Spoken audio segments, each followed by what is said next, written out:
నారాయణం నమస్కృత్య నరం చైవ నరోత్తమం దేవీం సరస్వతీం వ్యాసం తతో జయముదీరయేత్. ధర్మరాజు గారి ఆశీర్వచనంతో శ్రీకృష్ణ పరమాత్మ సారథ్యం వహిస్తుండగా అర్జునుడు బయలుదేరాడు. ఇద్దరూ యుద్ధరంగంలోకి ప్రవేశించారు.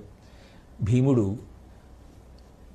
గొప్ప సాహసంతో ఆ దుశ్శాసనుణ్ణి సంహారం చేసి తన మొదటి ప్రతిజ్ఞని పూర్తి చేసుకున్నాడు. రెండవ ప్రతిజ్ఞ అయినటువంటి దుర్యోధనుడి యొక్క తొడలు విరగ్గొట్టి యుద్ధభూమిలో పడిపోయినటువంటి దుర్యోధనుడి యొక్క శిరస్సుని కాలితో తంతాను అని చెప్పి రెండవ ప్రతిజ్ఞని కూడా చుట్టూ ఉన్నటువంటి సైన్యానికి అంతటికీ కూడా జ్ఞాపకం చేశాడు.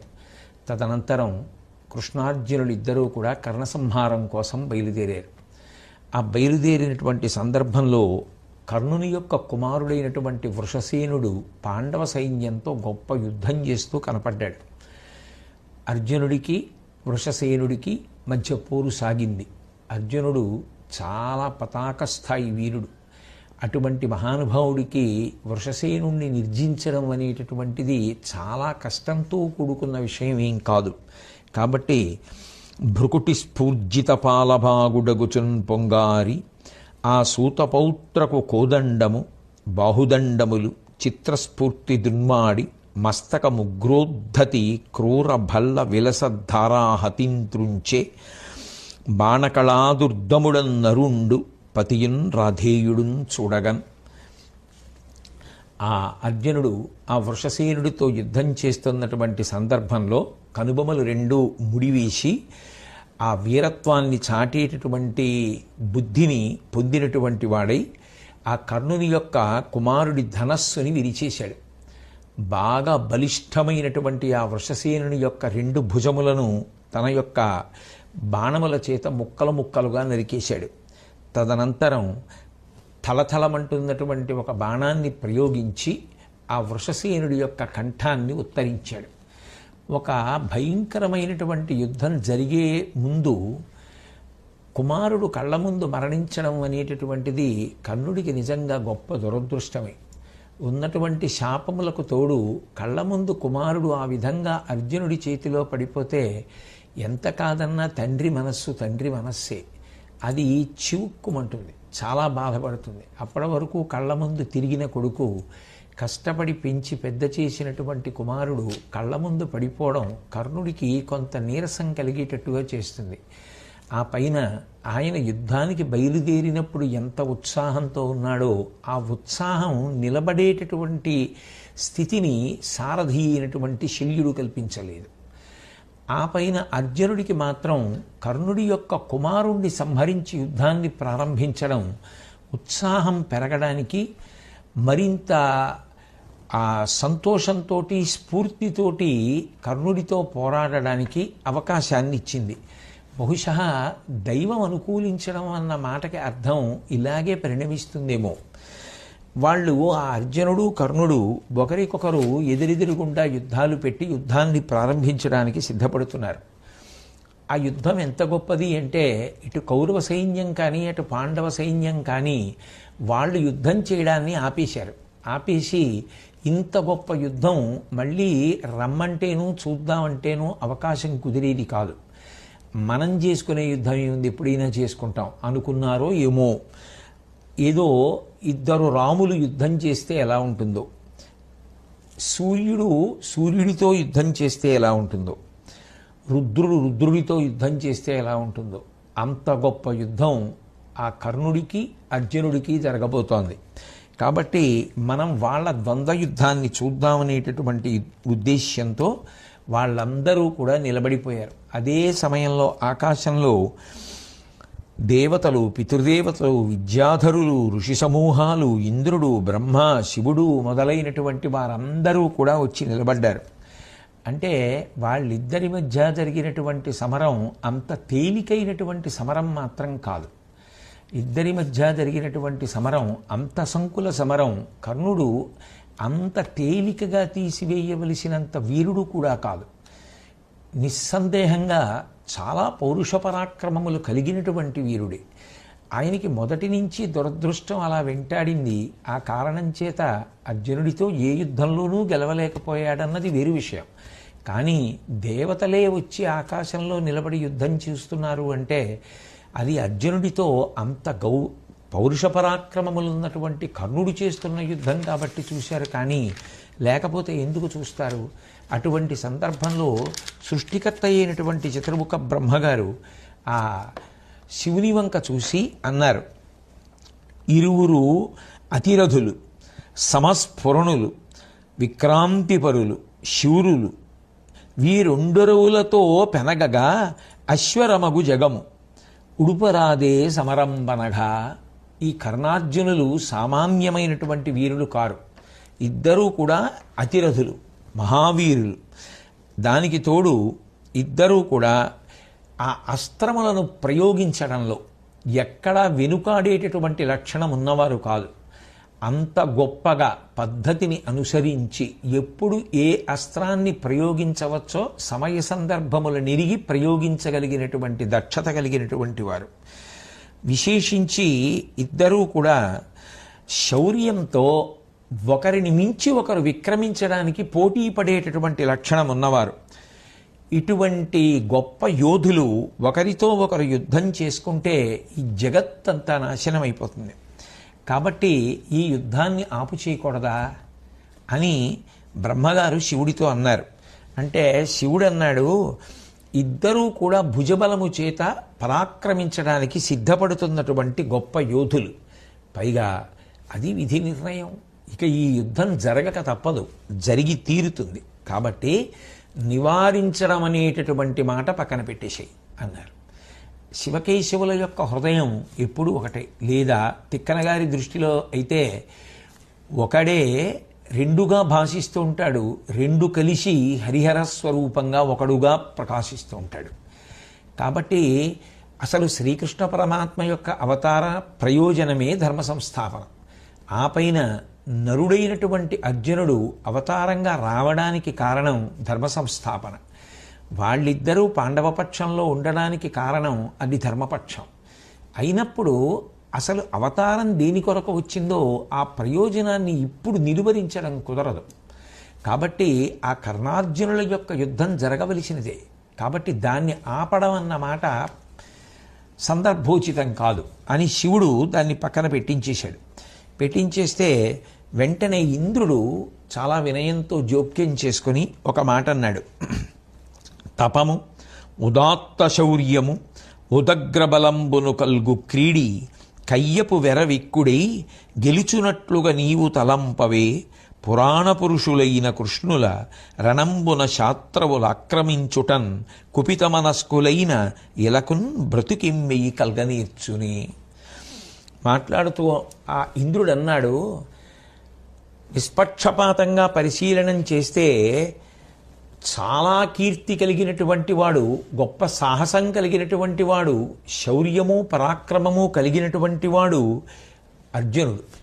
పైగా కృష్ణార్జునులు ఇద్దరూ కూడా అవతార స్వీకారం చేసి భూమి మీదకి రావడానికి కారణం ఏమిటి?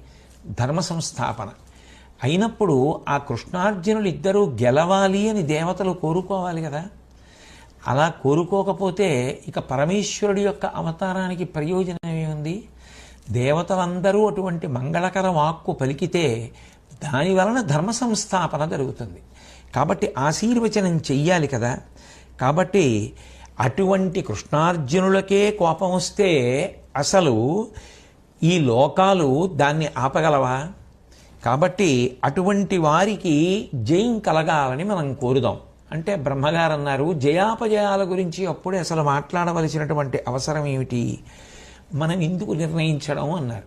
అంటే శివుడు జోక్యం చేసుకుని అన్నాడు, ఖచ్చితంగా నిర్ణయించి తీరాలి, ఈ పక్షానికి జయం కలగాలి అని మనం అనాలి అని మంగళవాక్కు పలకవలసిందే. ఎందుకని అంటే ఒక్కటే కారణం, దేవతలైనా పరబ్రహ్మమైనా అందరూ కోరుకునేది ఇది, ధర్మం ఒక్కటే. మిగిలినవన్నీ ఎన్ని ఉన్నా ధర్మం అనేది ఒక్కటి లేనినాడు ఎన్ని ఉన్న సున్నా. అవి లోకమనకు ఆదర్శప్రాయమైనటువంటి గుణములుగా పరిణమించే అవకాశము లేనే లేదు. అందులో దేవతల యొక్క తీర్పు, అది చాగంటి కోటేశ్వరరావో మాగంటి వెంకటేశ్వరరావో చెప్తున్న మాటలు కావు. అవి దేవతలే సాక్షాత్తుగా శంకరుడే అన్యాపదీశంగా చెప్తున్న మాట. ఎవరికి ఎంత బలమైనా ఉండొచ్చు, ఎవరికి ఎన్ని గుణాలైనా ఉండొచ్చు, అవి ధర్మాన్ని రక్షించడానికి పనికిరానప్పుడు అవి ఈశ్వరుడికి ఆమోదయోగ్యములు కావు. కాబట్టి ధర్మముతో ముడిపడనటువంటి గుణములు ఏ ఉంటాయో వాటిని గుణములుగా చూపించి లోకమునకు ఆదర్శప్రాయమని పేర్కొనడం సాధ్యమయ్యే విషయం కాదు. కాబట్టి ఎందుకు ఆలోచించాలి? ఖచ్చితంగా కృష్ణార్జునులకు జయం కలగాలనే మనం అందాం. అనేటప్పటికీ వీరికి జయం తప్పదు అని శంకరుడు అన్నాడు. ఆ పైన ఇంద్రుడు, సురముని సమూహాలు అందరూ కలిసి అది అట్లాగే జరుగుతుంది, మీ సంకల్పాలకి అనుగుణంగానే కార్యమును జరిపించెదరుగాక అనగానే దేవతలందరూ పుష్పవృష్టి కురిపించారు, దివ్యదుందుబులు మ్రోగించారు. అంటే దాని అర్థం ఏమిటి?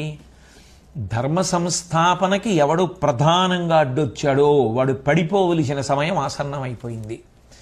మిగిలిన గుణములు ఎన్నైనా ఉండవచ్చు కాక అది వేరు విషయం. ఆ గుణములు ధర్మమును రక్షించడానికి పనికిరాలేదు. కాబట్టి ఆ వ్యక్తి వెళ్ళిపోవలసిందే ఇంకా. అందుకని దేవతలు కూడా ఆశీర్వచనం చేసి పుష్పవృష్టి కురిపించి దివ్యదుందుబులను మోగించారు.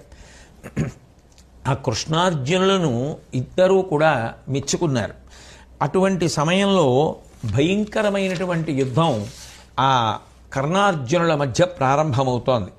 అప్పుడు కర్ణుడు సారథి అయినటువంటి శల్యుడితో మాట్లాడుతూ అన్నాడు, అర్జునుడు నన్ను నోర్చిన ఎట్టులైన ఎట్లు చెప్పుమా అనుడు మద్రేశుడేను కృష్ణులిద్దరనొక్కట గిట్టి తీవ్ర బహుళ శరజాలముల పాలుపరతుననియే. ఎందుకు అడిగాడో తెలీదు, ఎందుకు ఆ ప్రశ్నే అర్జునుడికి వచ్చిందో తెలీదు. కానీ ఇద్దరూ మాత్రం ఆ సందర్భంలో ఒక ఆలోచననే పొంది ఎంత కాదన్నా అన్నదమ్ములేగా, అందుకని ఇద్దరూ ఒక ప్రశ్నే వేశారు వాళ్ళ సారథుల్ని. కర్ణుడు ముందు శల్యుడిని ఉద్దేశించి మాట్లాడుతూ, ఒకవేళ ఏ కారణం చేతనైనా అర్జునుడు నన్ను జయిస్తే, నన్ను జయించడము అన్న మాటలో అర్థం కర్ణుడు ఇల్గితే, కర్ణుడు మరణిస్తే అప్పుడు ఏం చేస్తావని అడిగాడు శల్యుడిని. అడిగితే శల్యుడు అన్నాడు, నేను ఆ కృష్ణార్జునులిద్దరినీ కూడా పట్టుకొని అనేకమైనటువంటి బాణ పరంపరలు కురిపిస్తాను వాళ్ళ మీద అని శల్యుడు అన్నాడు. ఇదే ప్రశ్న ఇదే రీతిలో అర్జునుడు కృష్ణుడిని అడిగాడు. అట్లా సవ్యసాచి అడిగిన మొరవైరి నగుచు ఈనుడు కూలినను ధరిత్రి పరియలయిన మీరు వరగిన కర్ణుచే నీవు గోలుపోవు టేలకలుగు. ఇది ప్రోత్సహించడం అంటే. అందుకే ఎత్ర యోగేశ్వర కృష్ణో ఎత్ర పార్థో ధనుర్ధర తత్ర శ్రీ విజయోభూతి ధ్రువానీతిర్మతిర్మమ. కృష్ణ భగవానుడైతే అన్నాడు, అసలు అటువంటి ఆలోచన నీకెందుకు వచ్చింది? నేను చెప్తున్నాను చూడు, సూర్యుడు ఆకాశంలోంచి క్రింద పడిపోని, ఈ భూమి బ్రద్దలైపోని, మీరు పర్వతం ఒక పక్కకి ఒరిగిపోని, కర్ణుడు నీ చేతిలో ఓడిపోవకపోవడం, కర్ణుడు నీ చేతిలో మరణించకపోవడం అన్నది ఉండదు. నువ్వు కర్ణుణ్ణి సంహరించి తీరుతావు. ఆ విషయంలో నువ్వేమీ బెంగపెట్టుకోకు. ఒకవేళ నీకు మనసులో ఇంకా ఎక్కడైనా ఏమైనా శంక ఉందేమో, నా తర్వాత వాళ్ళు ఏమైపోతారు అని, అంత క్లిష్ట పరిస్థితి ఏర్పడితే కౌరవుల్ని చంపి భూమిలో పాతిపెట్టి ధర్మరాజుకి పట్టాభిషేకం చేస్తా. ధైర్యమేనా? ఉత్సాహంగా యుద్ధం చేయి అంటే మాట్లాడినటువంటి మాట అవతలవాడిలో ఉత్సాహాన్ని నింపుతుంది. ఏ సమయంలో ఏ సందర్భంలో ఏ మాట మాట్లాడాలో ఆ మాట మాట్లాడడం మనిషికి ప్రాణం పోయడంతో సమానం. ఈ మాట అన్న తర్వాత అర్జునుడు పరమ సంతోషాన్ని పొంది అన్నాడు, ఈ శత్రువులందరినీ పీనుగు పెంటలుగా చెయ్యడం అనేటటువంటిది నువ్వు చెయ్యవలసినటువంటి అవసరం రాకూడదు కృష్ణ. ఆ పని నేనే తప్పకుండా నా ప్రతాపంతో చేస్తాను, కర్ణుణ్ణి నేలపాలు చేస్తాను. కాబట్టి ఆ విషయంలో మన ఇద్దరం ఏ బెంగా పెట్టుకోక్కర్లేదు అని చెప్పి యుద్ధాన్ని ప్రారంభించేటటువంటి సందర్భంలో ఇప్పటికే చిట్ట చివరికి వచ్చేసింది. భీష్ముడు పడిపోయాడు, ద్రోణుడు పడిపోయాడు, కర్ణుణ్ణి నమ్ముకుంటున్నాడు. ఈ కర్ణుడు కూడా అర్జునుడి చేతిలో పడిపోతే ఉన్న సైన్యం ఏమైపోతుంది? ఇప్పటికైనా మర్యాద తప్పకుండా ఈ స్థితిలోనైనా కర్ణుణ్ణి ఆపి సంధికి వెడితే బాగుంటుందని అశ్వత్థామ చెప్పగలిగినన్ని మంచి మాటలు చెప్పాడు దుర్యోధనుడికి. చెప్పి సంధి చేసుకో, ఇప్పుడు ఈ యుద్ధం చేయడం అనేటటువంటిది మంచి పద్ధతి కాదు అని చెప్పాడు. చెప్పిన దుర్యోధనుడు వినలేదు. ఆ కర్ణార్జునుల యొక్క యుద్ధం ప్రారంభమైంది. కరి గిరి అంబోధరము బెలుచదాకిన క్రియతా కిరికడగి గగన తటియును ధరణియు మ్రోయుచు వడంక ధరణీనాథ. ఏనుగుని ఢీకొంటే ఎలా ఉంటుందో, కొండతో పోరాడితే ఎలా ఉంటుందో, మబ్బుతో ఉరుసుకుని దెబ్బలాడుకుంటే ఎలా ఉంటుందో, అలా వాళ్ళిద్దరూ తీవ్రమైనటువంటి బాణఘాతముల చేత యుద్ధాన్ని ప్రారంభం చేస్తే దివి భువి కూడా కంపించిపోయాయిట. అంత గొప్ప యుద్ధం ప్రారంభమైంది. ఇద్దరు మేటి మొనగాళ్ళై ఎక్కడా వెనక్కి తీయకుండా దివ్యాస్త్రములను ప్రయోగిస్తున్నారు. అర్జునుడు ఆగ్నేయాస్త్రాన్ని ప్రయోగించాడు. వెంటనే కర్ణుడు వారుణాస్త్రాన్ని ప్రయోగించి దాని మంటలు ఆర్పేశాడు. తదనంతరం అర్జునుడు మేఘాస్త్రాన్ని ప్రయోగించి అంతటా కారుమబ్బులు కమ్ముకునేటట్టుగా చేశాడు. వెంటనే కర్ణుడు వాయవ్యాస్త్రాన్ని ప్రయోగించి ఆ మేఘములన్నింటినీ కూడా చెల్లాచెదరు చేసేశాడు. అర్జునుడు ఐంద్రబాణాన్ని ప్రయోగించాడు. తన బలంతో కర్ణుడు ఆ బాణాన్ని అణిచేశాడు. అప్పుడు ఇక ఇద్దరి మధ్య సంకుల సమరం జరుగుతున్నప్పుడు శ్రీకృష్ణ పరమాత్మ చూశారు. ఇంతసేపు అసలు కర్ణుడికి అవకాశం ఇవ్వవలసిన అవసరం ఏమిటి? అవకాశం ఇచ్చే కొద్దీ ఉత్సాహం పెరుగుతుంది. ఉత్సాహం పెరిగే కొద్దీ అర్జునుణ్ణి ఒక్కణ్ణి పడగొట్టగలిగితే మొత్తం చరిత్ర చెరగరాసినట్టే. కాబట్టి ఇవాళ నేను మరణించడం కాదు, ఇన్నిసార్లు యుద్ధానికి వచ్చినా అర్జునుడి చేతిలో ఓడిపోయా, ఈ ఒక్కసారి అర్జునుడిని గెలవాలి. ఈ పట్టుదల పెరుగుతుంది. ఎందుకని?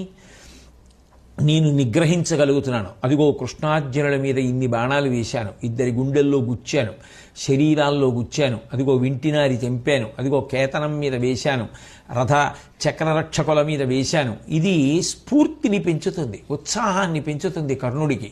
కాబట్టి ఎందుకు ఆలస్యం చేస్తున్నావు? పైగా అర్జునుడు అంటే ఒక స్థాయిలో ఊహ చేస్తారు. పైగా మీరు పడ్డ కష్టాలు మీకే జ్ఞాపకం బాగా అయినప్పుడు అర్జున, ఇన్ని కష్టాలకి ప్రధాన కారణమైన వాడు కర్ణుడు, అన్నిటికీ రెచ్చగొట్టినవాడు. అటువంటి కర్ణుడు ఎదురుపడితే నువ్వు ఇంతసేపు యుద్ధం చేస్తే, ఆయన బాణప్రయోగం చేస్తుంటే నువ్వు దానికి కొంత సంకటపడుతుంటే నీ సైన్యానికి అనుమానం వస్తుంది. అసలు నిజానికి అర్జునుడు కర్ణుడిని గెలవగలడా? కర్ణుడేం సామాన్యమైన వీరుడు కాదు సుమా అన్న అనుమానం వస్తే అది ప్రమాదానికి దారితీస్తుంది. కాబట్టి అట్లా ఉండకూడదు. ఉత్సాహాన్ని పుంజుకోవాలి. సాధ్యమైనంత తొందరగా ముగించేసే ప్రయత్నం చెయ్యాలి. ముగింపు కొరకే వచ్చాం ఇద్దరం, కానీ ముగింపు కొరకు వచ్చిన వాళ్ళం ముగించడానికి ఆలస్యం చేయకూడదు. అది ఏ సందర్భంలో, ఏ సమయంలో, ఏ మాట ఎంత బాగా చెప్పాలో అంత బాగా చెప్పగలగడం ప్రజ్ఞ. కాబట్టి కృష్ణ పరమాత్మ మాట్లాడుతూ, పుండరీకాక్షుండు గాంధీవితో నీదు దివ్యబాణములు రాధేయు చేత తోలపోవుటయు బల్ తూపులనా తండు నిన్ను ఉంచి ఇట్లు పేర్చిన విధంబు ఉత్సాహమెడలి నీ ఉనికియు కని కురుసంతతి ఆర్వ పాంచాల కోటి పిరుసని పోవంగ నిరుంగవో ఎరిగియు తగ చేయునది లేక వెగడుపడితివో చక్రమిచ్చతనతని మస్తకము దునుమనిన నగుచు కిరీటి బ్రహ్మాస్త్రమధిక నిష్టయై నెయ్యనది బహునిష్ఠుర ప్రదీప్త శరమూర్తి కర్ణుని దశకు నడరే. ఆ కృష్ణ పరమాత్మ అర్జునుడితో మాట్లాడుతూ, దేవదత్తాలైనటువంటి బాణాలు కర్ణుడికి పనికి రాకుండా పోవడమే కాకుండా అతడు భిన్నమైనటువంటి బాణములను ప్రయోగించి నిన్ను బాధపెడుతుంటే నువ్వు తగినంత ఉత్సాహాన్ని విజృంభణాన్ని చూపించకపోతే పాండవ సైన్యానికి అనుమానం వస్తుంది. అనుమానం వస్తే వాళ్ళు యుద్ధభూమిని వదిలిపెట్టి వెళ్ళిపోతారు. అదే సమయంలో కర్ణుడు ధాటిగా యుద్ధం చేస్తున్నాడని కౌరవ సైన్యం పుంజుకుంటుంది. వాళ్ళ సంతోషం ఎక్కువైపోతే వాళ్ళ అరుపులు, వాళ్ళ కేకలు, వాళ్ళ ప్రోత్సాహం ఇది కర్ణుణ్ణి రెచ్చగొట్టేటట్టు చేస్తుంది. పరిస్థితులు నువ్వు నీరు కారిపోయేటట్టు చేస్తాయి. కాబట్టి యుద్ధం చెయ్యడం ఒకటే కాదు, పరిస్థితులను ఆనుకూల్యతతో ఉండేటట్టు చూసుకోవడం కూడా నీ కర్తవ్యం. కాబట్టి ఆ పరిస్థితి ఎందుకు తెచ్చుకుంటున్నావు? నీ దగ్గర ఉన్న దివ్యాస్త్రాలు పనికి రావట్లేదు అనుకుంటే చెప్పు, నా సుదర్శన చక్రం ఇస్తాను, ఆ సుదర్శన చక్రంతో చంపుతావా కర్ణుణ్ణి, పోనీ అలా చంపు అనేటప్పటికీ అర్జునుడికి జ్ఞాపకానికి వచ్చింది. నేను చెయ్యవలసినటువంటి కర్తవ్యాన్ని కృష్ణ పరమాత్మ బోధ చేశారు. మనిషి ఒక్కొక్కసారి తడబడతాడు జీవితంలో, కానీ ఒకరు దిద్దడానికి ప్రయత్నం చేసినప్పుడు మాట వినడం ఉన్నదే, అది చాలా గొప్ప విషయం. తడబడని వాడెవడు జీవితంలో? తడబడకుండా నేను ఎప్పుడూ ఉంచుకునే ఉన్నాను అనగలిగిన వాడు లోకంలో ఉంటే వాడు ఎవరికీ ఆదర్శము కాడు. ఎందుకు కాడు అంటే వాడు కారణజన్ముడు. తడబడినవాడెవడో, తడబడి దిద్దుకున్నవాడెవడో వాడు మాత్రమే ఇతరులకు ఆదర్శప్రాయుడు. ఎందుకని? అలా మనం కూడా దిద్దుకోవాలి అని చెప్పచ్చు. ఆయన జీవితంలో ఎప్పుడూ తడబడలేదండి, అలా అందరికీ సాధ్యం కాదండి, ఎవరూ ఆదర్శంగా తీసుకోరు. అర్జునుడు తడబడ్డాడు అంతకుముందే. ఎందుకని? ధర్మరాజు గారు ఏదో అన్నారని నాకు ప్రతిజ్ఞ ఉంది, చంపేస్తాను ధర్మరాజుని అన్నాడు. అర్జునుడు ఓ మాట, ఆ కృష్ణ పరమాత్మ ఓ మాట చెప్పారు, విన్నాడు. విని ధర్మరాజు గారిని నింద చేశాడు. నింద చేసినవాడు ఎంత ఆర్ద్రత ప్రేమ కలిగినవాడు. నాకు వీటన్నిటికన్నా అన్నగారిని నింద చేశానన్న బాధ ఎక్కువ, కంఠం కోసేసుకుంటానన్నాడు. అదేమీ నటన కాదు, ఆయన ఆర్తికి ప్రేమకి నిదర్శనం. అయితే నిన్ను పొగుడుకో అన్నాడు. మళ్ళీ కృష్ణుడి మాట విని పొగుడుకున్నాడు. అన్నగారిని సేద తీర్చాలి, నేను ఇవాళ కర్ణుడిని చంపొస్తానని బయలుదేరాడు. తడబాట్లు రాని వాళ్ళు ఎవరుంటారు నాకు చెప్పండి జీవితంలో? ఖచ్చితంగా ఉంటాయి తడబాట్లు. తడబాటు రావడం తప్పు కాదు, దిద్దుకుని ఉంచుకోవడం గొప్ప. దిద్దుకుని ఉంచుకోవడానికి ఉండవలసిన మొదటి లక్షణం ఏమిటి? ఎవరైనా చెప్తే వినడం. అసలు ఎవరు చెప్పిన మాట నేను విననన్నవాడు జీవితంలో ఏది సాధించగలడు? తన బుద్ధికి తోచినదేదో అదే గొప్ప అంటాడంతే. అప్పుడు అసలు ఆయన ఎలా ఆదర్శాన్ని లోకంలో స్థాపిస్తాడు? ఏ రకంగా చూసినా అర్జునుడు ఆదర్శప్రాయుడు అయ్యాడు. అందుకే ఆ సంఘటనలు వరుసక్రమంలో జరిగాయి. కాబట్టి కృష్ణుడు ఆ మాట అంటే నొచ్చేసుకుని అలా అంటావా నన్ను అని అనలేదు. ఆయన కాకపోతే నాకెవరు చెప్తారంటాడు. అది మనిషికి ఉండవలసిన లక్షణం. అది కర్ణుడైతే వాడెంతటి వాడు నాకు చెప్పడానికి, వాడు నాకు చెప్పేదేమిటి, నేను వినేది ఏమిటి అంటాడు. అసలు వినే గుణం ఉంటే కదూ. అది లేకపోవడం చంపేస్తుంది, అది ఉండడం బ్రతికించేస్తుంది అంతే. కాబట్టి కృష్ణుడు చెప్తే వెంటనే సుదర్శన చక్రం ఇవ్వడం వరకు ఎందుకు అని ఒక చిరునవ్వు నవ్వి బ్రహ్మాస్త్ర ప్రయోగం చేశాడు. సరే, కర్ణుడు తన యొక్క నియమపాలన శక్తి చేత అవతల వారి వదిలిపెట్టినటువంటి అస్త్రాన్ని తాను అణచగలిగాడు. ఈ విధంగా ఇద్దరి మధ్య యుద్ధం జరుగుతున్నప్పుడు కర్ణుడేం వెనకంజ వేయలేదు, ఎన్నో బాణములను ప్రయోగించాడు. అర్జునుడు గాయపడేటట్టు చేశాడు, కృష్ణుడు గాయపడేటట్టు చేశాడు, ఇద్దరి శరీరముల వెంట నెత్తురు కారేటట్టు చేశాడు. అంత భయంకరంగా ఇద్దరి మధ్య సంకుల సమరం నడుస్తోంది.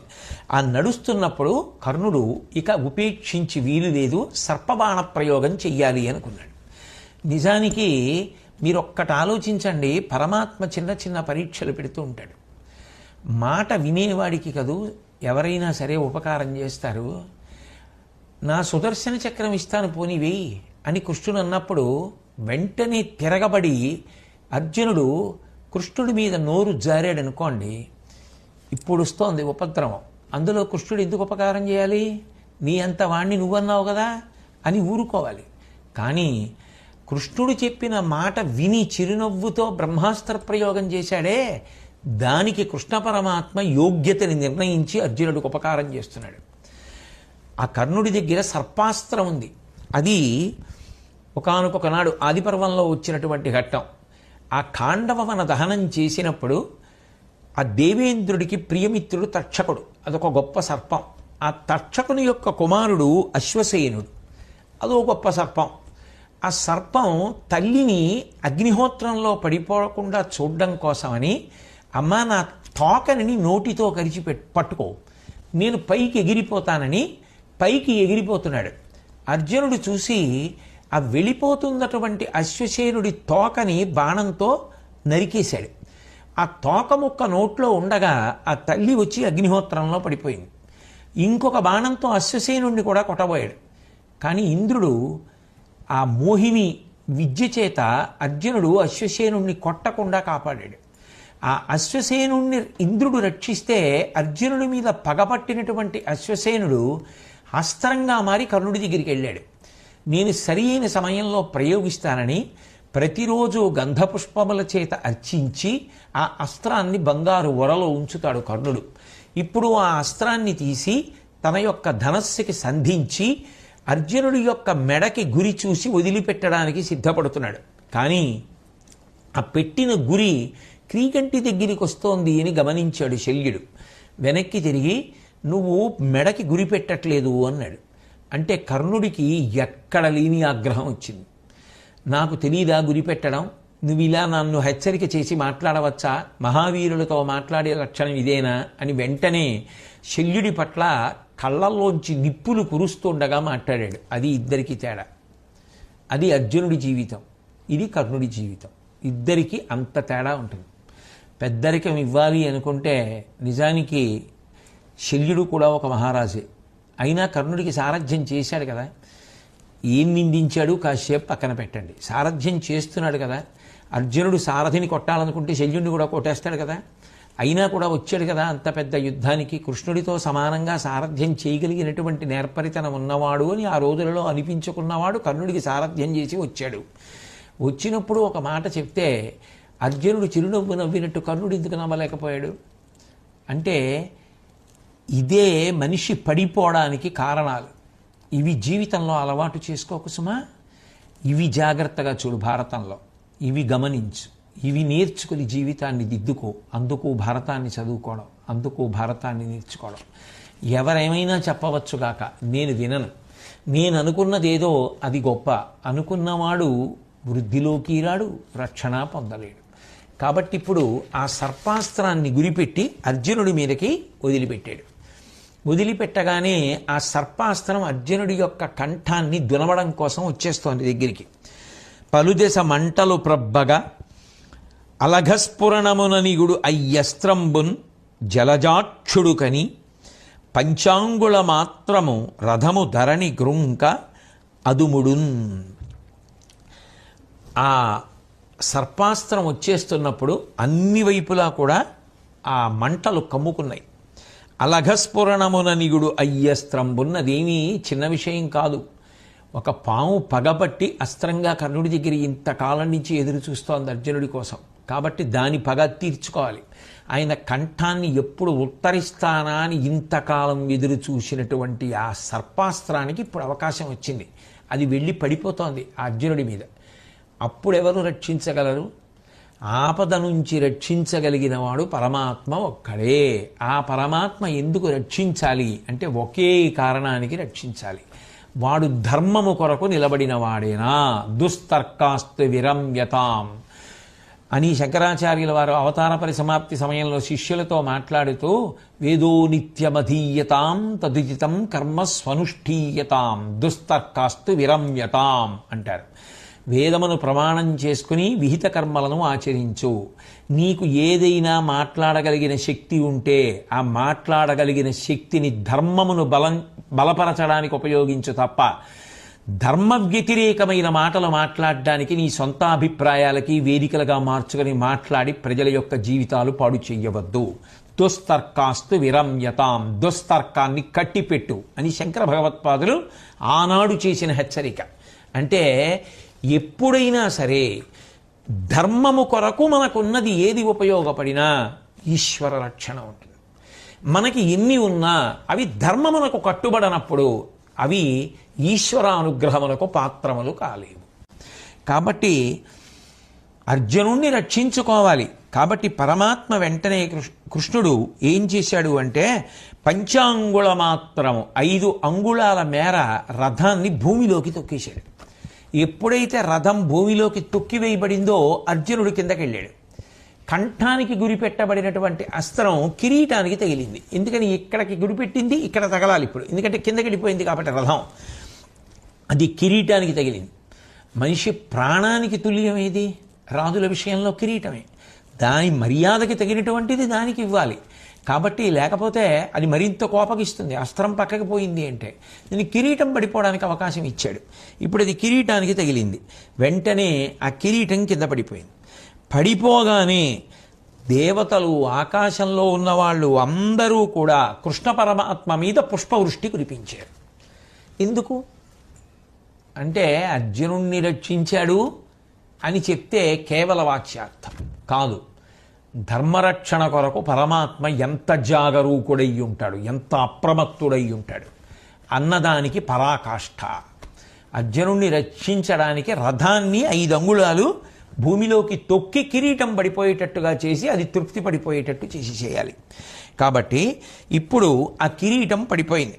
కురువంశోత్తమ వారి దిక్కు ప్రజ సంక్షోభింప ఆ పాప తూపు రయం ఉగ్రముగాగా బిట్టడరి దంభోళి ప్రభగ్న క్షమాధర శృంగాకృతిగా హరించే బహురత్నస్ఫీత రశ్మి ఛటాస్ఫురితంబైన కిరీటమున్ విజయనుప్పున్ తేజమున్ కుందగన్.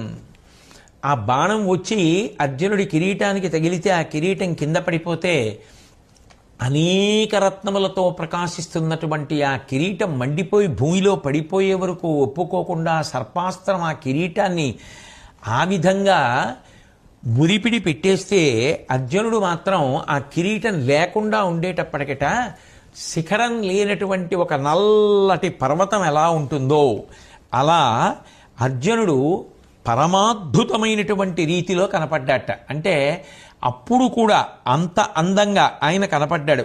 ఒక భూరి పర్వత శిఖరం వజ్రాయుధం చేత ఖండింపబడి పర్వతం నిలబడితే ఎలా ఉంటుందో కిరీటం పడిపోయినటువంటి అర్జునుడు అలా ఉన్నట్ట. అయినా ఆ వజ్ర వైఢూర్యాదులతో కూడుకున్నటువంటి ఆ కిరీటం పడడం అనేటటువంటిది మాత్రం అంత తేలిక విషయం కాదు. ఎందుకనంటే అదేం మామూలు కిరీటం కాదది.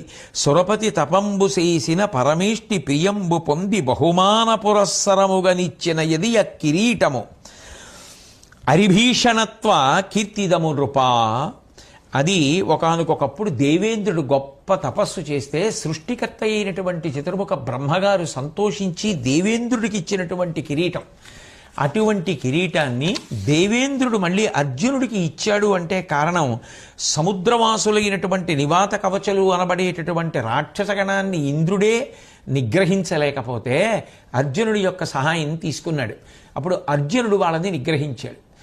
అర్జునుడు వాళ్ళని నిగ్రహించి నాకు ఉపకారం చేశాడు అని సంతోషించినటువంటి ఇంద్రుడు బ్రహ్మగారు తనకిచ్చినటువంటి కిరీటాన్ని అర్జునుడికి ఇచ్చాడు. అంత గొప్పదైనటువంటి ఆ కిరీటం ఇవాళ ఆ సర్పాస్త్రము చేత అర్జునుడి శిరస్సు నుంచి డుల్లి కింద పడిపోయింది. ఇప్పుడు ఆ కిరీటం లేకపోతే అర్జునుడు ఎలా ఉన్నాడంటేట శృంగములేని నీలగిరి చెల్వున క్రీడి కిరీటహీనుడయ్యున్ కనుపట్టే వెల్లతల ఎల్లియు మౌళి దృఢంబుగా నమర్చె కురునాథ పూర్ణ శశి చెన్నున పూర్వ మహీధరంబు కాంతిం గడచన్న ఎందము ప్రతీతముగా నటించు చట్పుడన్. శిఖరం లేనటువంటి నల్లకొండ ఎలా ఉంటుందో అటువంటి అర్జునుడు తెల్లటి బట్ట తీసి తలపాగా చుట్టుకున్నట్టు. నా కుండలి నామకుటి నాస్రగ్వి నాల్పభోగవాన్ అంటారు రామాయణంలో. నేను తెల్లటి తలపాగా చుట్టుకున్నాడు ఆ యుద్ధంలో. చుట్టుకుంటే ఇప్పుడు పూర్ణ చంద్రబింబం ప్రకాశిస్తున్నటువంటి పర్వతం ఎలా ఉంటుందో ఆ శిఖరం మీద చంద్రబింబం ప్రకాశిస్తే అలా ఉన్నట్ట అర్జునుడు. ఆ నాగాస్త్రం అర్జునుణ్ణి చంపలేకపోయాననేటటువంటి బాధతో మళ్ళీ వస్తుంటే ఇది ఎక్కడి పాము అని చెప్పి అర్జునుడు అడిగితే కృష్ణ పరమాత్మ ఆది పర్వంలో జరిగినటువంటి విషయాన్ని మళ్ళీ అర్జునుడికి జ్ఞాపకం చేస్తే ఆ వస్తున్నటువంటి సర్పాస్త్రం మీద ఆయన బాణ పరంపరని విడిచిపెట్టి ఆ వస్తున్నటువంటి అస్త్రాన్ని ధ్వంసం చేసేశాడు. దానితో ఎప్పటి నుంచో కర్ణుడు పెట్టుకున్నటువంటి ఆశ, నేను అర్జునుణ్ణి పడగొట్టడానికి నా దగ్గర సర్పాస్త్రం ఉంది అని, ఆ సర్పాస్త్రం విఫలమైపోయింది. అయిపోయిన తరువాత ఇంకా యుద్ధం చేస్తున్నటువంటి కర్ణుడికి పూర్వం ఉన్నటువంటి శాపములు అమలులోకి వచ్చేటటువంటి సమయం ఆసన్నమైపోయింది. అందుకని భూసుర శాపంబున ఇది ఈ సూతజు రథము చక్రమిల కృంగెడు వీతాసుడగు ఈతడని సేవాసముదయ యుగ్మకము వినం పలికె నృపా. యమధర్మరాజు గారు పైకి కనపడకుండా రెండు పక్షాలలో ఉన్నటువంటి వాళ్ళకి వినపడేటట్టుగా ఒక మాట చెప్పేట. భూసురశాపంబుననిదే ఈ సూతజు రథ చక్రమిల కృంగెడు. ఇదిగో ఒకానొక నాడు ఒక బ్రాహ్మణుడిచ్చినటువంటి శాప కారణంగా ఈ కర్ణుడి యొక్క రథచక్రం భూమిలోకి దిగబడిపోతోంది. వీతాసుడగు ఈతడు అని ఈతడు సేనా సముదయ యుగ్మకము వినంబలికే నృపా. ఇతడు కొంతసేపట్లో మరణిస్తాడు అని చెప్పి ఆ యమధర్మరాజు గారు రెండు పక్షాలలో ఉండేటటువంటి వాళ్ళకి కూడా వినపడేటట్టుగా మాట్లాడాడు. కానీ ఎవ్వరికీ మాత్రం కనపడలేదు.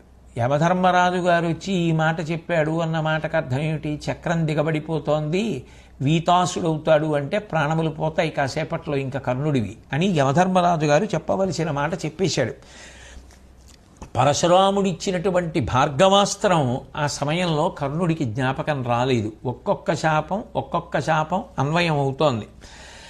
రథం యొక్క ఎడమ చక్రం నేలలో క్రమక్రమంగా కృంగిపోతున్న కారణం చేత రథం పెళపెళ శబ్దాలతో విరిగిపోతోంది.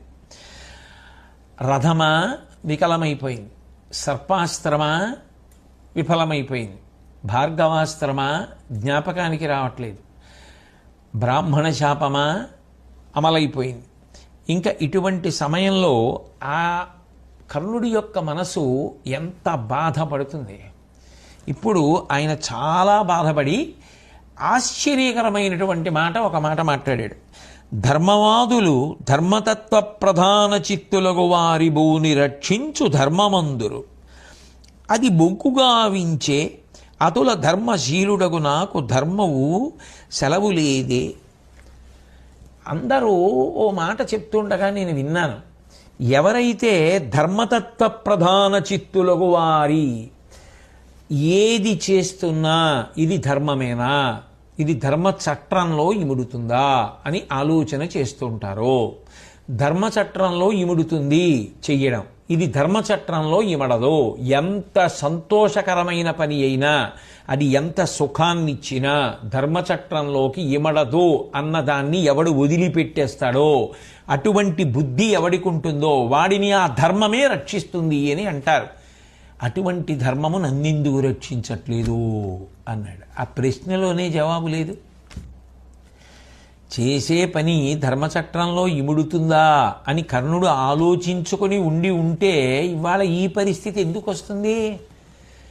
ఎప్పుడో అర్జునుడితో కురుక్షేత్ర సంగ్రామ భూమి యందు రావలసినటువంటి యుద్ధంలో కర్ణుడు నిలబడి అర్జునుణ్ణి గెలవకూడదని విధి ఆయన మరణించడానికి కావలసినటువంటి సమస్త సంభారములను ఎందుకు వండి సిద్ధం చేసేసింది కాలంలో ముందే? ధర్మాన్ని వదిలిపెట్టడం వల్ల. కానీ పైకి మాత్రం ధర్మాన్ని నన్నెందుకు రక్షించట్లేదు పట్టుకున్నా అంటే అది నోటితో చెప్పిన మాట అవుతుందేమో, కానీ ఆచరించిన ధర్మం ఎలా అవుతుంది? కాబట్టి ఆ కోపోద్రేకంలో ఆ కర్ణుడు ఆ స్థితిలో కూడా బ్రహ్మాస్త్ర ప్రయోగం చేశాడు, అర్జునుడు ఐంద్రాస్త్ర ప్రయోగం చేశాడు. ఒకటి మాత్రం నిస్సందేహంగా గొప్ప విషయం, అటువంటి స్థితిలో అంత కష్టంలో అంత విచలితమైపోయినటువంటి మనసుతో ఉన్నవాడు కూడా అంత బాణ పరంపర ప్రయోగించి కృష్ణార్జునుల్ని ఎదుర్కొని కష్టపెట్టడం అంటే చిన్న విషయం కాదు. అందుకు దేవతలు కూడా వచ్చి ఆకాశంలో నిలబడ్డారు అంటే నిజంగా కర్ణుడి యొక్క పౌరుష ప్రతాపాలు ఆ విషయంలో స్తుతిపాత్రములు. ఆ శ్రీకృష్ణ పరమాత్మ కర్ణుడి వంక తిరిగి అన్నారు, నువ్వు ఇప్పుడు ధర్మం గురించి మాట్లాడుతున్నావు, ఇప్పుడు ధర్మం గురించి మాట్లాడడం వల్ల ప్రయోజనం ఏముంటుంది అని అర్జునుడి వంక తిరిగి, ఓ కిరీటి, ఇక నువ్వు ఏ అలసత్వాన్ని ప్రదర్శించద్దు, ఇక వెంటనే బాణప్రయోగం చేసి అర్జునుడిని చంపేయమన్నారు.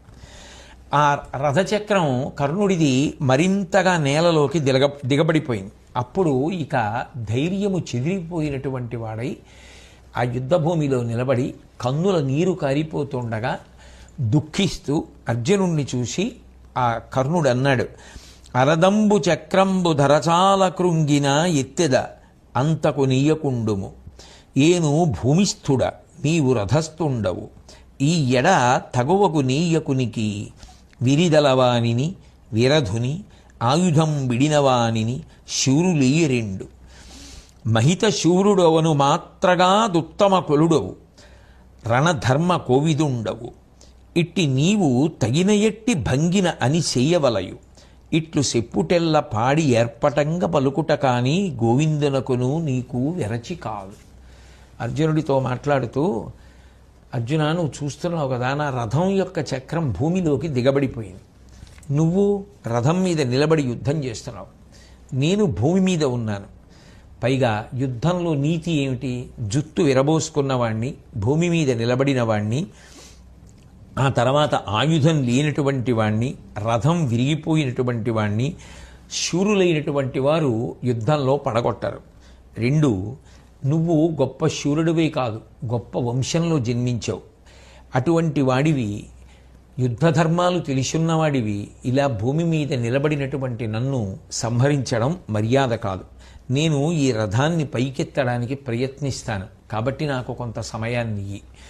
ఇక ఈ మాటలు చెప్తున్నాను అంటే యుద్ధ నియమం నిలబడాలి అన్న ఉద్దేశ్యంతో చెప్తున్నాను తప్ప నీకో గోవిందుడికో భయపడి చెప్తున్నానని మాత్రం అనుకోవద్దు అన్నాడు. కానీ ఆ రథచక్రం పైకెత్తడం అనేటటువంటిది సాధ్యమయ్యేటటువంటి విషయం కాదు కదా. ఎందుకని అంటే అది శాపము చేత ఆ రథచక్రం భూమిలోకి వెళ్ళిపోయింది. వెంటనే కృష్ణ పరమాత్మ కర్ణుడి వంక తిరిగి, ఏమీ తగవును ధర్మము నీ మనమున నీడు పుట్టెనే, గర్వమును ఉద్దామ దురభిమానము నేలా మరచితి కర్ణ ఆ చలం మెటబోయన్. ఏమిటి ఆశ్చర్యం, ఇవాళ నీ మనసులో ధర్మం గురించి ఆలోచన వచ్చింది. ఈ ఆలోచన నీకు ఎప్పుడైనా ఉందా? ఎన్ని తప్పు పనులు చేయించావు, ఎన్ని తప్పు పనులు చేయడానికి ప్రోత్సాహం ఇచ్చావు. అప్పుడు అక్కర్లేకపోయిన ధర్మం ఇప్పుడు అకస్మాత్తుగా పనికొచ్చిందా? ఏమీ ఇన్నాళ్ళు గర్వంతో మాట్లాడేవాడివే, దురభిమానంతో మాట్లాడేవాడివే, మాత్సర్యంతో మాట్లాడేవాడివే, అవన్నీ పోయి యుద్ధభూమిలో నించుని ఏడుస్తూ మాట్లాడుతున్నావే ఇవాళ. అంటే నువ్వు ధర్మాన్ని వదిలిపెట్టడం చేత నీకు ఈ కష్టాలు వచ్చాయి. అంతకు మించి నిజానికి పరమాత్మకి రాగద్వేషాలే ఉంటాయి. కాబట్టి పరమధర్మపరులు పాండుభూవల్లభుసుతులు వారి నతుల శుభములందు ధర్మహీనులైన ధార్తరాష్ట్రులకు పాటిల్లు నివిధమున ఎల్లచేటు. ఇక్కడ నిజంగా చెప్పాలి అంటే కృష్ణ పరమాత్మ తీర్పు చెప్పేశారు. పరమధర్మపరులు పాండుభూవల్లభుసుతులు, పాండుభూవల్లభుడైనటువంటి ఆ పాండురాజు యొక్క పిల్లలు 5 పంచపాండవులు ఉన్నారే, వాళ్ళు ధర్మాన్ని అనుష్ఠిస్తారు, ధర్మాన్ని గౌరవిస్తారు. కాబట్టి వారి నతుల శుభములందు వాళ్ళని శుభములు పొందుతుంటాయి. ఇక ధర్మహీనులైనటువంటి వారు ధార్తరాష్ట్రులు, ఆ ధృతరాష్ట్రుడి యొక్క బిడ్డలు. కర్ణుడు తనంత తానుగా గొప్ప పరాక్రమాన్ని పొందినవాడై ఉండవచ్చు, నిస్సందేహం. సహజ కవచకుండలములతో పుట్టినవాడు, నిస్సందేహం. ఆయన ప్రారబ్ధం కన్యాగర్భమై పుట్టడం, అది పెద్ద దురదృష్టం. ఆ పైన విధి ఆయన్ని దుర్యోధనుడి పక్కన చేర్చింది. ఏది చేస్తున్నా, ఏది మాట్లాడుతున్నా నన్నింత చేసిన దుర్యోధనుడిని సంతోష పెట్టడానికి చేస్తున్నానా, మాట్లాడుతున్నానా లేదా అంటే నిజానికి కర్ణుడి యొక్క గుణములన్నిటినీ కప్పేసింది. కర్ణుణ్ణి అధర్మం వైపుకి జారిపోయేటట్టు, ఒరిగిపోయేటట్టు చేసినది ఏది అంటే దుష్టులతోటి సాంగత్యం.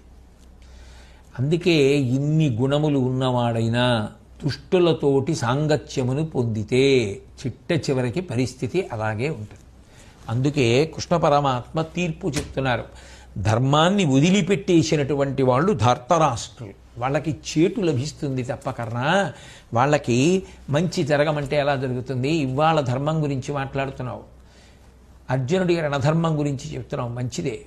కానీ ఒకనాడు వీళ్ళందరినీ లక్క ఇంట్లో పెట్టి కాల్చాలన్నప్పుడు తప్పన్న ఆలోచన నీకు రాలేదు, అప్పుడు నీకు ధర్మం గుర్తు రాలేదు. కపటజ్యూతాన్ని కల్పించి ధర్మరాజు గారి యొక్క రాజ్యాన్నంతటినీ కబళించి వాళ్ళని అరణ్యవాసానికి, అజ్ఞాతవాసానికి పంపించి ఇడుముల పాలు చేసినప్పుడు నీకు ధర్మం జ్ఞాపకం రాలేదు. ద్రౌపదీదేవిని తీసుకొచ్చి నిండు సభలో వివస్త్రని చెయ్యాలనుకున్నప్పుడు నీకు ధర్మం గుర్తు రాలేదు. ఆవిడ మనసు కాదు, పంచపాండవుల మనసు కాదు, భారతం చదివిన వాడి ఎవడి మనసైనా అసహ్యించుకునేలా మాట్లాడినప్పుడు నీకు ధర్మం జ్ఞాపకం రాలేదు. ఘోషయాత్ర నెపంతో నువ్వు దుర్యోధనుడు మీ అందరూ బయలుదేరి ధర్మానికి కట్టుబడి అరణ్యవాసం చేస్తున్న పాండవుల్ని అవమానించాలని అనుకున్ననాడు నీకు ధర్మం జ్ఞాపకం రాలేదు. బాలుడైన అభిమన్యుణ్ణి ఒక్కడిని చేసి అందరూ చుట్టుముట్టి వెనక్కెళ్ళి అభిమన్యుడి వింటినారి తెంపడానికి బాణం వేసి మట్టు పెట్టినప్పుడు నీకు ధర్మం జ్ఞాపకానికి రాలేదు. ఇన్ని పాపాలకి కారణం నువ్వే. దుర్యోధనుడు తప్పు చెయ్యాలనుకున్నప్పుడల్లా ప్రోత్సహించి మాట్లాడిన వాడివి నువ్వే. ధార్తరాష్ట్రుల యొక్క పాపములన్నింటినీ ప్రోత్సహించి పలికిన వాడివి నువ్వే. అప్పుడిప్పుడు నీకు ధర్మం జ్ఞాపకానికి రాలేదు. వాటి పర్యవసానంగా యుద్ధం జరిగితే ఇప్పుడు మాత్రం అర్జునుడికి చెప్పడానికి ధర్మం జ్ఞాపకానికి వచ్చింది. ఎంత ఆశ్చర్యం! నువ్వు అనుష్ఠించని ధర్మం నిన్ను ఎలా కాపాడుతుంది, ఎందుకు కాపాడుతుంది అని అనేసరికి ఆ రథం యొక్క దూలం కింద భుజం చేర్చి కర్ణుడు ఆ రథాన్ని పైకెత్తే ప్రయత్నం చేశాడు. ఆయన బలం ఎంత గొప్పది అంటే ఆ రథచక్రం భూమిలోంచి పైకి రాలేదు, కానీ నదులతోటి సముద్రాలతోటి పర్వతాలతోటి ఉన్నటువంటి ఈ భూమి అంతా 6 అంగుళాలు పైకి లేచింది. మొత్తం భూమి 6 అంగుళాలు పైకి లేచింది, కానీ రథచక్రం మాత్రం భూమిలోంచి పైకి రాలేదు. కర్ణుడు సామాన్యమైన వీరుడని ఎవరనగలరు? అంతటి గొప్ప పరాక్రమాన్ని, అటువంటి భుజబలాన్ని ఆయన ప్రదర్శించాడు. ఆయన ఎంత పైకెత్తుదాం అనుకుంటుంటే రథచక్రం అంత లోపలికి దిగబడిపోతాడు. ఇక అర్జునుడు సంకల్పం చేసి కులిశ ప్రస్ఫురణాపహాసన విభాగుచ్చంబులం కల్గి ఆకలిమై వచ్చు కృతాంత వక్త్రమననుగ్రంబై మురారాతి రుద్రుల చక్రంబును శూలమున్ తెగడుచున్ క్రూరంపుటొప్పారు అంజలికంబైన మహాస్త్రముందుడి వికర్షంబబ్బునం చేయుచున్. అర్జునుడు శ్రీ మహావిష్ణువు యొక్క చేతిలో ఉండేటటువంటి ఆ సుదర్శన చక్రాన్ని, పరమశివుడి యొక్క చేతిలో ఉండేటటువంటి త్రిశూలాన్ని కూడా దాటిపోయిందా అన్నంత తేజస్సుతో విరాజిల్లుతున్నటువంటి వజ్రాయుధం లాంటి అత్యంత కఠినమైనటువంటి క్రూరమైనటువంటి బాణాన్ని ఒకదాన్ని తీసి దాని మీద మహాస్త్రాన్ని సంకల్పం చేసి ధనస్సుకి తొడిగి ఆ వింటినారికి సంధించి విడిచిపెడుతూ ప్రతిజ్ఞ చేశాడు. ఈ ప్రతిజ్ఞ చెప్పేస్తూ ఉంటుంది, అర్జునుడు గొప్పవాడా కర్ణుడు గొప్పవాడా, ఎవరి మార్గాన్ని మనం అనుసరించాలి అన్నదానికి ఈ ప్రతిజ్ఞ ఒక్కటి చాలు. అర్జునుడు అన్నాడు, ఏను తపశ్చరణంబున దానంబున గురుజనాభితర్పణమున నిత్యానూన వ్రతశీలుడనేనియు కర్ణు తల త్రెంచు ఈ శరమనియన్. నేను తపస్సు చేసిన వాడనైతే, ఏకాగ్ర బుద్ధితో చేస్తే ఏ పనైనా, నేను దానములు చేసిన వాడనైతే, చేసేటటువంటి దానం నిజానికి మళ్ళీ ఇంకోరి దగ్గర ఇంకోటి పుచ్చుకోవడానికి వీళ్ళ దగ్గర ఉన్నది ఎవరికో ఇవ్వడం కాదు. అలా ఇచ్చింది దానం ఎందుకు అవుతుంది? నా దగ్గర ఒకటి ఉందనుకోండి, అది ఎంత గొప్పదైనా కావచ్చు, నేను అది తీసేసి అవతల వారికి ఇచ్చి అవతల వారి దగ్గర మళ్ళీ ఇంకోటి పుచ్చుకున్నాను అనుకోండి, దానం అంటారు కదా, అది పైగా అది చాలా గొప్ప దానం అని చెప్పడం ఎలా కుదురుతుంది? కాదు, నా దగ్గర ఉన్నది తృణమైన, నేను మళ్ళీ ఏ ప్రతిఫలాన్ని ఆశించకుండా ఇచ్చిందేదో అది దానం. అటువంటి దాతనైతే, సేవ చేసి గురువులకు తృప్తిని కలిగించిన వాడనైతే, గురువులు నా పట్ల తృప్తిని పొందినది నిజమైతే, పుణ్యకర్మలను ఎల్లప్పుడూ ఆచరించేవాడినైతే, పుణ్యకర్మ అంటే శాస్త్రము చేత విధింపబడినటువంటి మంచి కర్మలు, అవి చెయ్యాలంటే దాని మీద ఆసక్తి ఉండాలి కదా. అటువంటి ఆసక్తి కలిగిన వాడనైతే, అటువంటి పనులు చేసిన వాడనైతే ఈ బాణము కర్ణుడి యొక్క తల నరికేస్తుంది అని చెప్పి ఆయన ఆ బాణాన్ని విడిచిపెట్టాడు. అది విడిచిపెట్టేటప్పటికే ఆకాశం బ్రద్దలైపోయిందా, లేకపోతే పంచభూతములు గడగడ వణికిపోయాయా, భూమి కదిలిపోయిందా అనేటట్టుగా అది వెళ్ళి కర్ణుడి యొక్క తలని తుంచేసింది. నెత్తుటిలో ఆ తల మునిగిపోయి తలలేని మొండెం ఆ కొండ వాగులోంచి ఆ ఏరు ప్రవహిస్తుంటే ఎలా ఉంటుందో అలా నెత్తురు కారుతుండగా డుళ్ళి నేల మీద పడిపోయింది. పర్వతం కూలిపోతే ఎలా ఉంటుందో, వజ్రాయుధం పెట్టి కొట్టబడినప్పుడు ఆ పర్వతం ఎలా పడిపోతుందో అలా కర్ణుడి యొక్క శరీరం నేల మీద పడిపోయింది. అందరూ చూస్తుండగా జరిగినటువంటి మహాద్భుతమేమి అంటే, ఇటువంటి కర్ణుడు లేకపోతే నిజానికి దుర్యోధనుడు యుద్ధానికి రాడు. రాకపోతే ధర్మ సంస్థాపన ఎలా కుదురుతుంది?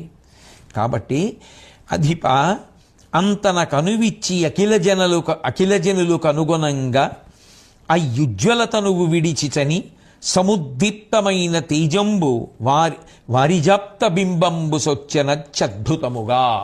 అందరూ చూస్తుండగా ఆ పడిపోయినటువంటి కర్ణుడి యొక్క శరీరంలోంచి ఒక గొప్ప తేజపుంజం ఒకటి పైకి లేచి ఆకాశ మార్గంలో ప్రయాణం చేసి ఆ సూర్యనారాయణమూర్తి యందు లీనమైపోయింది. పాంచాలురందరూ బిగ్గరగా కేకలు పెట్టారు, యుద్ధవాద్యాలన్నీ మ్రోగించారు, పెద్ద పెద్దగా జయజయధ్వానాలు వినపడ్డాయి. పాండవ పక్షం అంతా కూడా అపారమైనటువంటి సంతోషాన్ని పొందింది. కౌరవ పక్షం అంతా హడిలిపోయింది. దుర్యోధనాదులకైతే నోట మాట లేదు, నిశ్చేష్టులైపోయారు. రథాన్ని మళ్లించుకుని ఎవరి మానాన వెళ్ళిపోతున్నారు. కృతఘ్నత అన్న మాటకి అర్థం ఏమిటి అంటే, నిడుగేలు బలుతొడలు వెడద ఉరమునై రణామనిన్ కర్ణునొడల్ పడియున్నగని విషాదంబడరి తొలగోమాట్కి గ్రుంకే అర్కుండంతన్. ఆ కర్ణుడు మహానుభావుడు, దీర్ఘమైనటువంటి బాహువులు, బలిష్టమైనటువంటి తొడలు, విశాలమైనటువంటి వక్షస్థలం. అటువంటి ఆ కర్ణుడు శరీరం విడిచిపెట్టేసి యుద్ధభూమిలో పడిపోయాడు. అందరూ వెళ్ళిపోయారు. అందరూ వెళ్ళిపోతే తొలగుమాట్కి విషాదంబడరి తొలగుమాట్కి క్రుంకె అర్కుండంతన్. సూర్యాస్తమయం అయిందిట. అది చూడలేక సూర్యుడు అస్తమించాడా అన్నట్టుగా ఉందిట. ఏది చూడలేక? తన కుమారుడైనటువంటి కర్ణుడు పడిపోయాడని చూడలేక, బతికున్నంత కాలం అధర్మము అని మనసులో తెలిసున్న దుర్యోధనుడి సంతోషం కోసం దానితో అంటకాగి అన్ని మాటలు అనిపించుకుని యుద్ధభూమిలో నిలబడి ఏడ్చి బతిమాలుకుని అర్జునుడు వేసిన బాణాలకి తట్టుకోలేక కంఠం తెగి పడిపోతే ఒక్కడంటే ఒక్కడు శవం దగ్గరికైనా రాకుండా వెనక్కి తిరిగి వెళ్ళిపోతుంటే, ఆ పరిస్థితిని చూసినటువంటి సూర్యుడు ఇక నేను చూడలేనని అస్తమించాడా? బ్రతికున్నంత కాలం నీ బలాన్ని వాడుకోవడం కోసం ప్రయత్నించడమే తప్ప, నువ్వు పడిపోయిన నాడు అయ్యో కర్ణుడు అని రథం దిగి వచ్చి నీ శరీరం దగ్గర నిలబడి కన్నీరు పెట్టినవాడు ఒక్కడు లేడు. అటువంటి వారి కోసమా ఇంత యుద్ధం చేశావు అని బాధపడి విడిపోయాడు ఆ సూర్యుడు. ఇటువంటి దుష్టులతోడి సాంగత్యము చివరికి జీవితాలు ఎంత ప్రమాదకరంగా ముగిసిపోవడానికి కారణమవుతుందో చూసావా అని లోకమునకు పాఠం చెప్పడం కోసం మౌన సందేశం ఇవ్వడానికి వెళ్ళిపోయాడా అన్నట్టుగా విషాదంబడరి తొలగోమాట్కి క్రూంకె అర్కుండంతన్. సూర్యాస్తమయం అయిపోయింది. నిర్గత ప్రాణురాధేయు నిజకరముల కరుణ పెంపున అంటుట కారణముగా పవన స్నానమరింపబోవునట్టు అపర జలనిధిలోనికి అరిగె వినుడు. ఆ సూర్యభగవానుడి యొక్క కిరణములు, కరములు కదూ, కిరణములు అంటే ఆ కాంతిని పట్టుకొచ్చేటటువంటి ఆయన యొక్క తేజ సంబంధమైనవి, అవే కరములు, ఆయన చేతులు. ఆ కిరణములు శవం మీద పడ్డాయి కదూ. సూర్యాస్తమయం అవ్వకముందు శవాన్ని ముట్టుకున్నాను కాబట్టి నేను మళ్ళీ పవిత్రుడనవడానికి స్నానం చెయ్యాలి అని సూర్యుడు అనుకున్నాడా అన్నట్టుగా పశ్చిమ సముద్రంలోకి మునిగిపోయాట సూర్యుడు. సూర్యాస్తమయం అయిపోయింది. వెంటనే శల్యుడు ఆ టెక్కము తెగిపోయి మోడుబారిపోయినటువంటి ఆ రథాన్ని పట్టుకొని, ఎందుకంటే ఆ పతాకం కూడా పడిపోయింది, అర్జునుడు కొట్టేశాడు.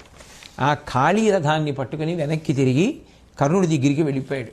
సైన్యాలన్నీ పరిగెత్తి పారిపోయి, ఆ పారిపోయేటప్పుడు అర్జునుడి యొక్క పతాకం వంక చూస్తూ పారిపోయారు. అప్పుడు శల్యుడు దుర్యోధనుడి దగ్గరికి వెళ్ళి అంటాడు, నరవర ఎందు చూడమిరణంబులు కర్ణుడు అర్జునుండు సంగరమొనరెంతురే ఇటుల క్రౌర్య నిరూఢికి దివ్యులుంది అచ్చెరు అది అట్టులుండే విను చెప్పెద ఎంతయు భీతి పొందిరా హరియు నరుండు కర్ణువడి అంత విధాత్రుడు తప్పెవానికి. బతికున్నంత కాలం, యుద్ధం చేస్తున్నంత కాలం, యుద్ధానికి వెడుతున్నంత కాలం తనని ఎవడో పొగిడాడని, ఎవడికో తను మాట ఇచ్చానని వేపుకు తినేసి చచ్చిపోయేటంతగా చంపేసి చచ్చిపోయిన వాడు చచ్చిపోయేటట్టుగా చేసేసినటువంటి శల్యుడు ఇప్పుడు పొగుడుతున్నాడు కర్ణుడిని. ఇంత ప్రమాదకరమైన వ్యక్తిత్వాలతో అంటగలిసి ఉన్నవాడు శాంతిని పొందమంటే ఏం పొందుతాడు? ఎన్ని గుణములుంటే మాత్రం అటువంటి వాడు శోభిస్తాడు? ఆయన దురదృష్టం ఏమిటో, ఆయన జీవితం అంతా దుర్మార్గుల మధ్యలోనే గడిచింది. ఆ కర్ణుడి నరవరా ఎందు చూడమిరణంబులు ఇప్పుడు చెప్తున్నాడు దుర్యోధనుడితోటి. ఓ దుర్యోధన, లోకంలో యుద్ధాలు చూడలేదా? కర్ణుడు అర్జునుండు సంగర మొనరింతురే ఇటులా. అసలు ఆ కర్ణుడు అర్జునుడు చేసినటువంటి యుద్ధం ఎంత అద్భుతం! క్రౌర్య నిరూఢికి దివ్యులొంది రచ్చరు. ఆఖరికి వాళ్ళిద్దరూ చేస్తున్నటువంటి యుద్ధ తీవ్రతకి దేవతలు తెల్లబోయారు. అది అట్టులుండే విని చెప్పేదనంతయు భీతి పొందిరా హరియు నరుండు కర్ణువడి. నిజం చెప్పాలంటే ఆ కర్ణుడు చేస్తున్నటువంటి యుద్ధానికి కృష్ణార్జునులు కూడా భయపడిపోయారు. అంత గొప్ప యుద్ధం చేశాడు. అంత విధాత్రుడు తప్పేవానికి ఆయనకి దైవానుగ్రహం మాత్రం లేదు. ఆ కర్ణుడికి ఎందుకు లేదు? వీళ్ళందరి వల్లే లేదు. అధర్మపక్షం. ఆ అధర్మపక్షంలో ఉండిపోవడం వల్లే ఆయనకి భగవద్ అనుగ్రహం లేకుండా పోయింది. కాబట్టి అంత గొప్పవాడయా అని ఇప్పుడు పొగిడాడు వెళ్ళి దుర్యోధనుడి దగ్గర. తన బలహీనత తానొకటి అధిగమించి ఉంటే ఈ పరిస్థితి ఏర్పడేదా? ముందే పాండవుల్లోకి పోయి ఉంటే ఎందుకు బయలుదేరాడు దానికి? అసలు ఇంత అల్లరి ఉండేదా? భారతం ఎందుకు చదువుకుంటారు అంటే, భారతం ఎప్పుడో జరిగిపోయిన కథ అనుకుంటే వేరు. భారతం జరిగిపోయిన కథ అయినా అంతకన్నా గొప్ప అనుభవాలు వ్యక్తికి ఇచ్చి ఎవడి జీవితం వాడు తీర్చిదిద్దుకోవడానికి పనికొచ్చేటట్టుగా చేయగలిగినటువంటి ఇతిహాసం కనుకనే అందరి కోసం, మానవాళి కోసం మహానుభావుడు ఉదారంగా వ్యాసభగవానుడు పంచమవేద స్వరూపంగా దాన్ని మనకి అనుగ్రహించి మన పట్ల అంత ఉదారుడయ్యాడు. ఆయనకి మనం ఏమి ఇవ్వగలం? రెండు చేతులు జోడించి నమస్కరించడం తప్ప. నమోస్తుతే వ్యాస విశాల బుద్ధే పుల్లారవిందాయత పత్రనేత్ర ఏనత్వయా భారతతైలపూర్ణ ప్రజ్వాలితో జ్ఞానమయ ప్రదీప అని ఆ వ్యాస భగవానుడికి నమస్కరించగలం. ఆ తర్వాత కృష్ణార్జునుడు ధర్మరాజు గారి దగ్గరికి వెళ్ళారు. ఆయన పాదములకు నమస్కరించారు. కర్ణుడి యొక్క మరణమాత్ర చెప్పారు. కర్ణుడి యొక్క శవం దగ్గరికి వచ్చి ఆ కంఠం తెగిపోయినటువంటి శరీరాన్ని, ఆయన యొక్క కుమారుల శవాల్ని చూశాడు. ధర్మరాజు గారు సంతోషించాడు. పెద్ద కష్టం తీరిపోయిందన్నాడు. ఇంకా యుద్ధం అకంటకం అన్నాడు. రాజ్యలక్ష్మి ప్రాప్తించినట్టే అన్నాడు అని కృష్ణ పరమాత్మ వంక తిరిగి అనవిని అమ్మురాంతకొనకా నృపుడిట్లను నీవు చక్క చూచిన సులభంబు శోభనము శ్రీధర నీదగు కూర్మికేను భజనమటే నాకు దుష్కరమి శత్రుజయంబు భవత్ప్రసాద జీవనులము మాకు సంపదలు వచ్చు నవశ్యము నింత నమ్ముదున్. హే కృష్ణ భగవన్, మేము ఇటువంటి స్థితిని పొందాము అంటే నీవు కేవలం మా పట్ల చల్లగా చూడడం వల్ల మాత్రమే మాకు ఇటువంటి సంపద, విజయము, శోభనము, శుభము అన్నీ చేకూరాయి. నీదైనటువంటి ప్రేమకి నేను పాత్రుణ్ణయ్యాను అని అందరూ అంటూ ఉంటారు. ఇంకంతకన్నా ఏం కావాలి? ఇది ధర్మరాజ విజయానికి కారణం. భగవద్ అనుగ్రహం. భగవద్ అనుగ్రహానికి పక్షపాతాలు ఉండవు. ధర్మపక్షపాతం. ధర్మం ఎక్కడుంటుందో అక్కడ భగవద్ అనుగ్రహం. కాబట్టి నీ అనుగ్రహం నా యందు ఉన్నది అంటారు. హే కృష్ణ, నీ యొక్క అనుగ్రహము నా యందుండగా శత్రుజయము నాకెందుకు సిద్ధించదు? నీ యొక్క అనుగ్రహ విశేషం చేత మాకు సమస్త సంపదలు సిద్ధిస్తాయనేటటువంటిది నిర్వివాదాంశము. కేవలము నీ అనుగ్రహ కారణముగా మాత్రమే కర్ణవధ జరిగింది, అందులో సందేహం లేదని ధర్మరాజు గారు చెప్పాడు. నిజం కాదు. సర్పాస్త్రం వచ్చేస్తుంటే నిజానికి ఆ 5 అంగుళాలు భూమిలోకి రథాన్ని తొక్కి ఉండకపోతే అర్జునుడు ఏమైపోయి ఉండేవాడు? ఎన్నిసార్లు మాటల చేత అర్జునుడికి కర్తవ్యాన్ని గుర్తు చేసి కాపాడాడు. అటువంటి భగవంతుడి అనుగ్రహం ఉంది కాబట్టి పాండవపక్షం నిలబడగలిగింది. అలా నిలబడగలగడానికి, ఈశ్వరానుగ్రహం పొందడానికి హేతువు ధర్మాచరణమే. కర్ణపర్వాన్ని పూర్తి చేస్తూ మహానుభావుడు తిక్కన సోమయాజి గారు ఒక మాట అన్నారు. అనలుడు భాస్కరుండును సుధాంశుడు అధ్వర సంప్రవర్తకుల్ వినుము నరేంద్ర ఈ క్రతువు విష్ణుమయంబు ఇది నిర్వహించి అర్జునుడును కర్ణుడున్ సమరరూపమునంతగా ఈ ప్రబంధం ఇంపొనర పఠించినన్ వినిన ఒందు నరున్ చిరసౌఖ్య సంపదల్. ఇది ఒక యజ్ఞం లాంటిది. అగ్ని, సూర్యుడు, చంద్రుడు ఈ యజ్ఞానికి ఋత్విజులు. ఏ యజ్ఞం? ఈ కర్ణపర్వం చదువుకోవడం, ఈ కర్ణపర్వం వినడం. ఇదే ఒక యజ్ఞం లాంటిది. ఈ యజ్ఞానికి అగ్ని, సూర్యుడు, చంద్రుడు ఈ ముగ్గురు ఋత్విజులు. అర్జునుడు, కర్ణుడు వాళ్ళిద్దరూ ఈ యుద్ధాన్ని నిర్వహించారు, ఈ యజ్ఞాన్ని నిర్వహించారు యుద్ధరూపంగా. ఈ పర్వమంతా అనగా ఈ యజ్ఞమంతా విష్ణుమయం. ఇటువంటి